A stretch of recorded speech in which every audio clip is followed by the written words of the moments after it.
Hello everyone. তো অনেক দিন আমি আমার মিনি কিচেনে কোনো স্পেশাল আইটেম বানাই না।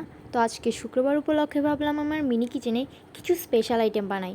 তো আজকে আমার মিনি কিচেনের স্পেশাল আইটেম হচ্ছে পোলাও, তার সাথে মুরগির মাংস আর তার সাথে ডিম ভাজি।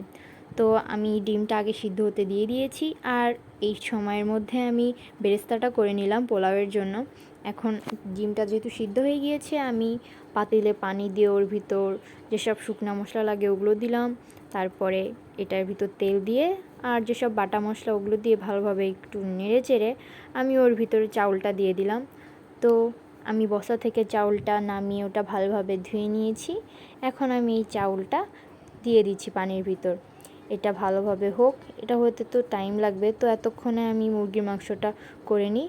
তো আমার চাউলটা যখন একটু হয়ে গিয়েছিল তখন আমি ওর ভিতরে মটরশুঁটি আর গাজর কুচি দিয়ে দিয়েছিলাম। এটা দিলে অনেক মজা লাগবে পোলাওটা আমার প্রায়ই হয়ে গিয়েছে, তো এটা আমি কিছুক্ষণ আরও রেখে দিচ্ছি চুলার উপর।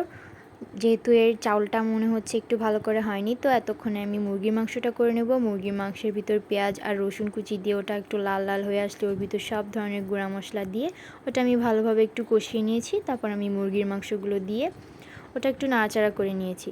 তো আমার ওই চুলাটা জ্বালাতে আজকে একটু কষ্ট হচ্ছিল, ভালোভাবে জ্বলছিল না।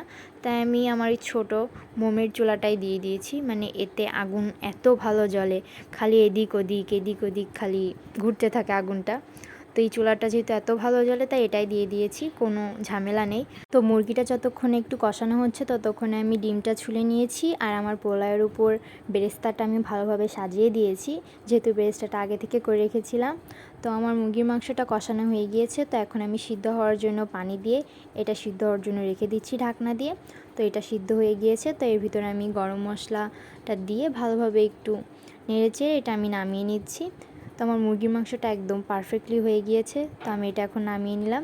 এখন আমি ডিমটা ভেজে নেব। ডিমটা ভাজার জন্য আমি আগে যে তেলে পেঁয়াজের বেরেস্তাটা করেছিলাম ওই তেলে আমি ডিমটা ভালোভাবে ভেজে নিচ্ছি। ডিমের ভিতরে একটু হলুদ দিয়েছি যাতে ডিমটার কালার একটু সুন্দর আসে, আর তার সাথে পেঁয়াজ কুচি আর মরিচ কুচি দিয়ে আমি ডিমটা আরেকটু ভেজে নিয়েছি। তো এখন হচ্ছে পরিবেশনের পালা। আমি আমার মাটির এই সুন্দর প্লেটটাতে আমি পোলাওটা ভালোভাবে দিয়ে দিয়েছি, মানে যতটা দেওয়া যায়। তো ওর ভিতরে আমি মুরগির মাংসটা দিয়েছি আর তার সাথে ডিম। তো এই হচ্ছে আমার আজকের এই স্পেশাল প্লেট। তো এই প্লেটের খাবারটা অনেক মজা হয়েছিল। তো মাসুক খেয়ে বলেছে অনেক মজা হয়েছে। তো আজকের জন্য এতটুকুই। তো সবাইকে আল্লাহ হাফেজ।